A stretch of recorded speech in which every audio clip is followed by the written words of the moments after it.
आज मला जायचं होतं ताराबाद, पण गाडीत पेट्रोल नव्हतं. म्हटलं चला पेट्रोल टाकून घेऊ. पेट्रोल पंपवरती गेलो, पण गर्दी बघितली. एवढी गर्दी मी आधी कधीच बघितली नव्हती. यात चुकी कोणाची विचार केलाच पाहिजे. खूप वेळ वाट बघितली, नंबरच लागत नव्हता.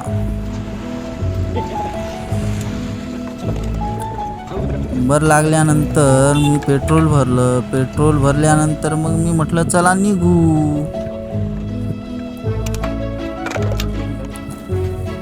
पेट्रोल भरल्यानंतर लक्षात आलं मी तर पैसे दिलेच नव्हते, म्हणून मी पैसे द्यायला गाडी थांबवली आणि परत गेलो. मग काकांना पैसे दिले, उरलेले पैसे परत घेतले आणि म्हटलं चला लवकर लवकर ताराबादला जाऊ. जर वाढलं तर आपलं काही खरं नाही, म्हणून मी सरळ गाडी चालू केली आणि निघलो ताराबाद.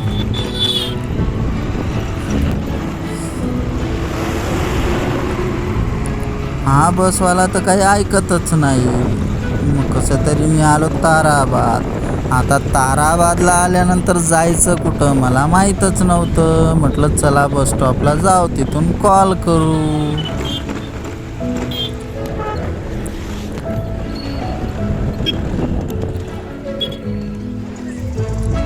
मग शेवटी पोचलो मी ताराबादच्या बस स्टॉपला पोचल्यानंतर त्यांना कॉल केला.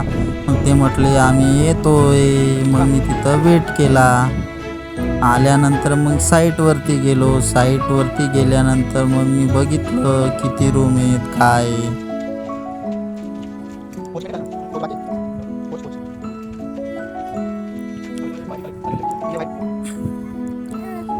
नंतरून मग वरून पण बघितलं, खालून वरून सगळं बघून मग त्यांच्याशी बोललो, लाईट किती वगैरे वगैरे सगळं बोलणं वगैरे करून मग मी म्हटलं चला आता निघू सरळ पिंपळनेर, कारण उन्हाळा चालू आहे. ऊन जर वाढलं तर आपलं काही खरं नाही. मध्येच मला दिसली कांद्याची ट्रॅक्टर. म्हटलं कांदे चोरून घेऊ, पण नको, खूप मारतील. मग मी निघलो ताराबादच्या बाहेर. मग म्हटलं चला पिंपळनेरला जाऊ. मग निघलो मी पिंपळनेरला.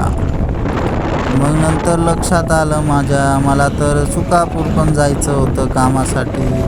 मग मी बल्लाने मार्गे निघलो सुकापूरला.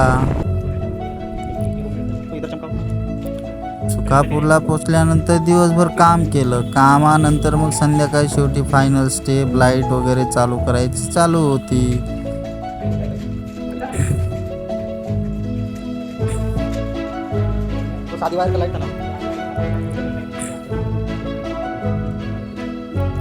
वायर वगैरे सगळ्या जॉईंट केल्या व्यवस्थित.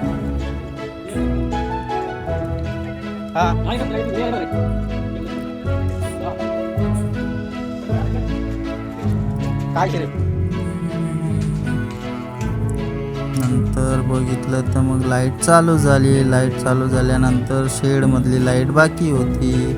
मग त्याला वायर जोडण्यासाठी आमचे सर हे करतायत. सरांचं सगळं व्यवस्थित झालं का मग आम्ही निघू.